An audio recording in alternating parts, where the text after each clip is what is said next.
I'm Team Jelly. This might be one of my first hate reads. Hey guys, and welcome back to my channel. If you're new here, hi, my name's Megan. You can call me Meg if you want to. And today's video is going to be all about The Summer I Turned Pretty, both the book series and the Amazon Prime TV show. Before I get into the video, I just want to preface this by saying there will be mild spoilers about how the books end, because I will be talking about all three books, but I will try and keep this as spoiler-free as possible. So if you don't know what The Summer I Turned Pretty is about, it is a YA contemporary series all about our main character Belly, who has spent all of her summers at Cousins Beach with her mom, her brother, and then her mom's best friend Susanna and her two boys Jeremiah and Conrad. Now, Belly has had a crush on Conrad, who is the eldest son of Susanna, for as long as she can remember. And this summer, so as implied with the title, is the first summer the boys have seen her as more than just a little sister type of person, if that makes sense. She's gone through her first glow up, so to say, and it's all about Belly kind of navigating her life in this new, more womanly body and having to deal with boys now being romantically interested in her, which she has never experienced before. Now, I gave this book a 3 out of 5 star rating on Goodreads. However, now that I've had to sit with knowing the story for a while, I'm leaning closer to 2.5 out of 5 stars, because even though Belly is 16, I feel like she came off as very childish and immature for a 16-year-old, and I found myself not agreeing with a lot of the choices she makes in the book. I know there are instances where you're supposed to have an unlikable main character, but I don't think that's what Jenny Han was intending with Belly. I think we were supposed to relate to Belly, and maybe it's because I'm 23 years old, so my days as a teenager are long past, but I found myself getting more and more annoyed with Belly as the story went on. I also did not like the love triangle plot point in the story, simply because it's been so overused in media. It's very oversaturated at this point. Now, I know the book was written in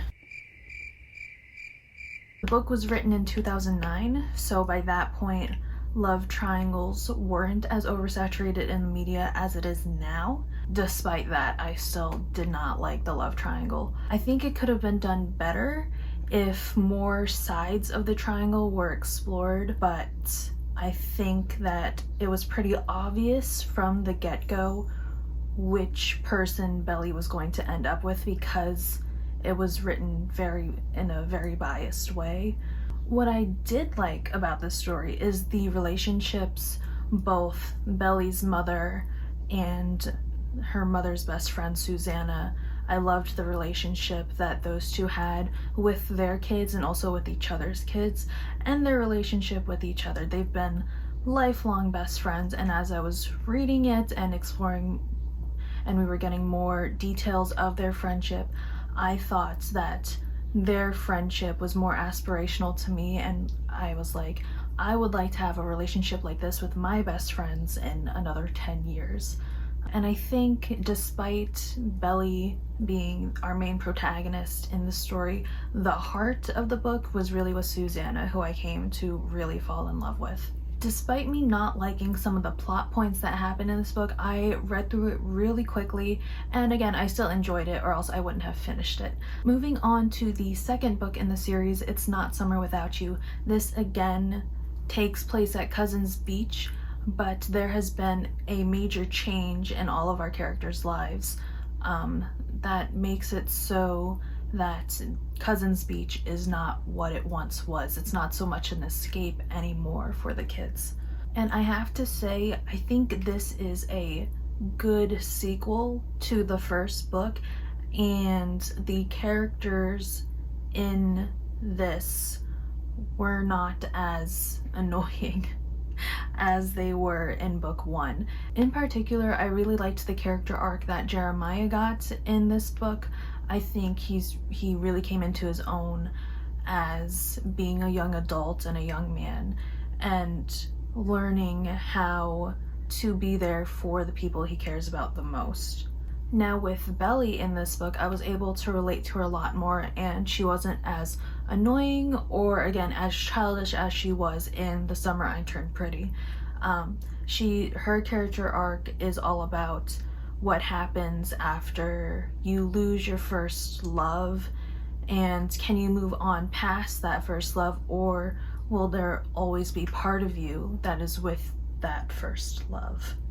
How many times did I say love in that sentence alone? This book also deals heavily with the theme of grief and how people process grief differently, which I wasn't fully expecting, but I appreciated what Jenny Han did with that, because no one processes grief the same, and it really showed that. So overall, I also gave this book a 3 out of 5 stars, and unlike The Summer I Turned Pretty, it's gonna stay at a 3 out of 5 stars. And finally, we get to the last book in the series, We'll Always Have Summer. This takes place a couple of years after book 2. Belly, Conrad, Jeremiah, they're all in college at this point, but Belly is about to be done with her freshman year. Guys, I gave this a 2 out of 5 stars on Goodreads, and part of me feels like that is me being generous. If I thought Belly was annoying in book 1, I could not stand her at all in this book. I honestly, again, I couldn't put it down. That's something Jenny Han does really well with her writing. I didn't want to put any of these books down. I binge read them all within a week. But I honestly think this might be one of my first hate reads, because as much as I couldn't stand Belly and the entire plot of this book, honestly, I didn't want to stop reading. I needed to know how it ended. And I'm like, if that isn't the definition of a hate read, what is? I think Belly really regressed with her characterization in this. I feel like she became more childish at this point, even though she is 18, almost 19 in this book. And honestly, maybe this is just me being 23 years old, but I found myself agreeing with the adults in the book way more than any of the kids in the book. I think the only good thing that came out of It's Not Summer Without You is that Taylor, who is Belly's best friend in the book, was so much better than she was in The Summer I Turned Pretty or It's Not Summer Without You. I honestly couldn't stand Taylor in the first 2 books, but she was like the best character to come out of book 3. I'm not gonna go much into the plot of this book because I don't want to spoil anything in case you do want to read this, and the ending of book 2 directly affects the plots of book 3, which, duh, it's a series, but it's really interconnected here. Prepared to be disappointed with this, or angry, I'm sorry to say. And although I hated basically every moment of me reading this, I did like the ending. However, all of the character developments that we see Belly go through with the ending of the book and the epilogue, there were a couple pages of epilogue if I remember correctly. Yeah, there's a couple of pages of epilogue and letters characters have written to each other. All of that character development that Belly went through in that time was done off camera, so to say. We don't get to see her go through any of that character development, and that's what I would have wanted from this 3rd book instead of what we actually got. So sorry to end this on a negative note, but that's how I feel about this. And finally, let's get into The Summer I Turned Pretty TV series, which Amazon Prime did, and it was released this past July. I was pleasantly surprised with how the series turned out. I, of course, read the books before watching the series, because that's just kind of the person I am. Books always gonna be better, in my opinion, usually. usually. But in this case, I think the book, specifically the first book and the first season, I'm gonna assume they're gonna be making other seasons based on books 2 and 3. I think book 1, The Summer I Turned Pretty, and season 1, The Summer I Turned Pretty, are equally as good.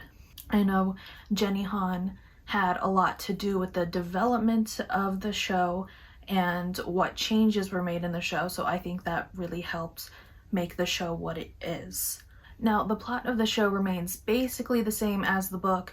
Belly, her mom, and her brother spend the summer at Cousins Beach with Susanna, Conrad, and Jeremiah, but the show added on another subplot of Belly debuting as a debutante at the debutante ball that happens in Cousins Beach.